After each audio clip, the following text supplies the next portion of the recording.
नमस्कार शिक्षक साथियों, आज मैं आपके सामने नवंबर माह के तीसरे सप्ताह की शिक्षक डायरी लेकर आई हूँ। नवंबर माह का तीसरा सप्ताह 15/11/2021 से शुरू होकर 20/11/2021 को ख़त्म हो रहा है। तो चलिए देख लेते हैं इस बार की शिक्षक डायरी में मैंने क्या भरा है। 15/11/2021 दिन सोमवार, तीनों ही क्लास में मैंने अभ्यास पत्रक 8 लिया है, जो कि प्रेरणा पोर्टल पर है। उन्हीं अभ्यास पत्रों को मैं करवाती हूँ। तो ये 8 का अभ्यास पत्रक 8 मैं पहले भी करवा चुकी हूँ, लेकिन मैंने यहाँ इसकी पुनरावृत्ति की है क्योंकि दिवाली के बाद बच्चे सहज होने में टाइम लगा रहे हैं, इसलिए मैंने ये फिर से वही अभ्यास पत्रक लिया है। यानी मानसिक एवं भावनात्मक विकास गतिविधियों में मैंने लिया है गतिविधि number 9, loop and chain poetry. तो उसके बारे में बच्चों को बताया जाएगा। वर्कशीट 8 कक्षा 6 में मैंने लिए ही है और कक्षा 7 में भी और कक्षा 8 में भी। तो तीनों ही क्लास में मैं वर्कशीट कराऊंगी और उनका मूल्यांकन किया जाएगा। मैंने यहाँ लिखा है कि विज्ञान किट, तो बच्चे विभिन्न उपकरणों के नाम जान सकेंगे। तो विज्ञान किट में मैं उन्हें बच्चों को उपकरण दिखाऊंगी और उनके नाम बताऊंगी और उनको कॉपी में वो नाम लिखने के लिए भी दूंगी। क्रियान्वयन के पश्चात शिक्षक का स्वांकलन में मैंने लिखा है कि योजना का सफलतापूर्वक क्रियान्वयन हुआ। 16/11/2021 दिन मंगलवार को मैंने फिर से वही गतिविधि ली है, लूप एंड चेन पोएट्री गतिविधि कराई जाएगी। अब अभ्यास पत्रक जो 9 है वो इन पाठ से संबंधित है, इसीलिए मैंने ये एक दिन पहले मैं उनको बच्चों को ये पाठ पढ़ाऊंगी। तो मैंने वही लिए हैं पाठ। कक्षा 6 में मैंने पाठ लिया है जीव जगत। तो लर्निंग आउटकम मैंने लिखा है कि बच्चे सजीवों में होने वाली विभिन्न क्रियाएं जान सकेंगे। तो बच्चों को TLM पाठ्य पुस्तक व दीक्षा ऐप के माध्यम से पोषण, श्वसन, उत्सर्जन, प्रजनन आदि के बारे में बताया जाएगा और सजीवों और निर्जीवों में अंतर करना भी बताया जाएगा। कक्षा 7 में मैंने लिया है भौतिक एवं रासायनिक परिवर्तन। तो यहाँ लर्निंग आउटकम मैंने लिखा है कि भौतिक एवं रासायनिक परिवर्तनों को बच्चे समझ सकेंगे। तो मैं उन्हें प्रयोगात्मक कार्य करके, जैसे कि मोमबत्ती जलाकर, मोम पिघलाकर, साबुन और हल्दी का संपर्क कराकर, कागज़ जलाकर आदि विभिन्न सरल तरीके से कार्य को, इस प्रयोगात्मक कार्यों को कराकर उनको भौतिक एवं रासायनिक परिवर्तन में अंतर बताऊंगी। यहाँ मैंने लिख लिया है परमाणु की संरचना पाठ। तो यहाँ मैंने लिखा है कि लर्निंग आउटकम परमाणु क्रमांक व द्रव्यमान संख्या के बारे में बच्चे जान सकेंगे। तो बोर्ड व पाठ्य पुस्तक के माध्यम से मैं उन्हें ये सिखाऊंगी।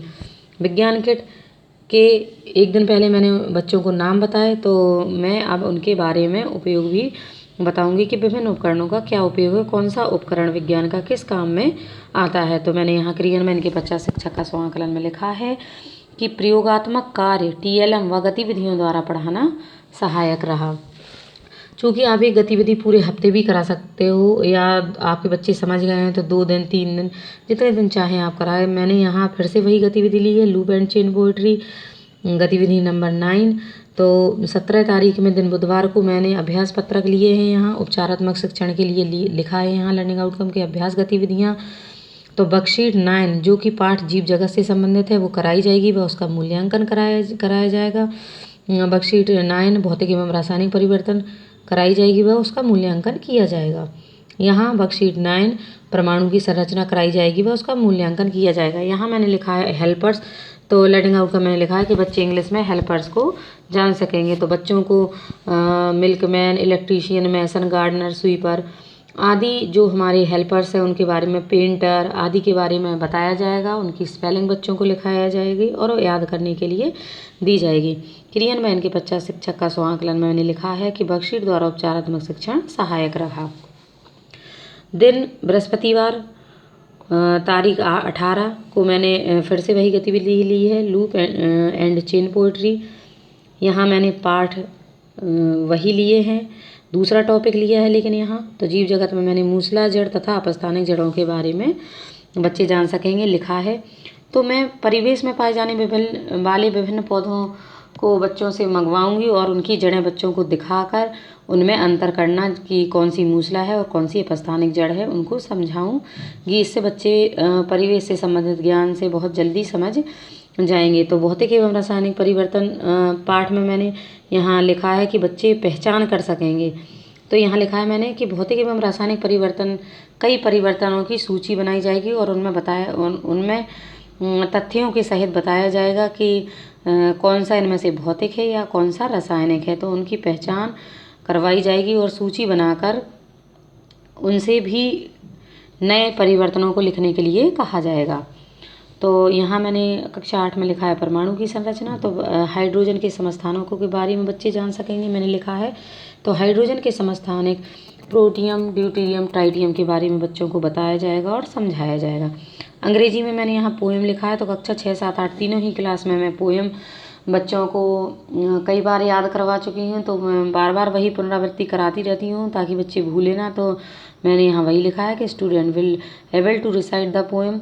तो बच्चों से पोएम पढ़ाई जाएगी व लर्न की गई पोएम बच्चों से सुनी जाएगी।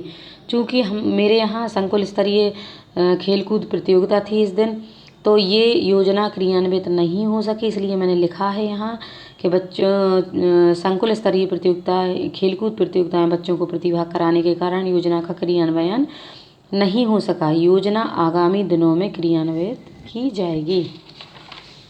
आप सभी जानते हैं 19/11/2021 को गुरु नानक जयंती थी, गंगा दशहरा था, तो इस दिन अवकाश था। तो मैंने वहीं लिखा है यहाँ 20/11/2021 दिन शनिवार को मानसिक एवं भावनात्मक गतिविधियाँ। शनिवार को मैं पीटी बच्चों को कराती हूँ और नाखून वगैरह चेक करती हूँ। तो मैंने वही लिखा है यहाँ 6, 7, 8 में मैं कला करवाती हूँ।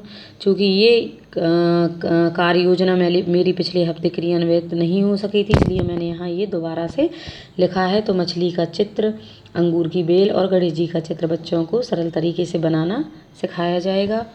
यहाँ मैंने सामान्य ज्ञान लिखा है। तो लर्निंग आउट का मैंने लिखा है कि छात्र हरी, नीली, भूरी, लाल, गुलाबी, गोल, सुनहरी, अमृत आदि क्रांतियों के विषय में जान सकेंगे। तो विभिन्न क्रांतियाँ किससे संबंधित है बच्चों को इनके बारे में बताया जाएगा व कॉपी पर लिखवाया जाएगा और याद करने के लिए दिया जाएगा। तो चूँकि मेरी ये सारी योजना मैंने करवा ली है ये, तो मैंने यहाँ लिखा है कि योजना का सफलतापूर्वक क्रियान्वयन किया गया। तो इस प्रकार से आप भी अपनी शिक्षक डायरी भर सकते हैं। अगर आपके कोई सुझाव हैं तो अपने सुझाव ज़रूर दीजिए। अगर आपको डायरी अच्छी लगी हो तो लाइक कीजिए, कमेंट कीजिए और चैनल को सब्सक्राइब कीजिए। Thank you.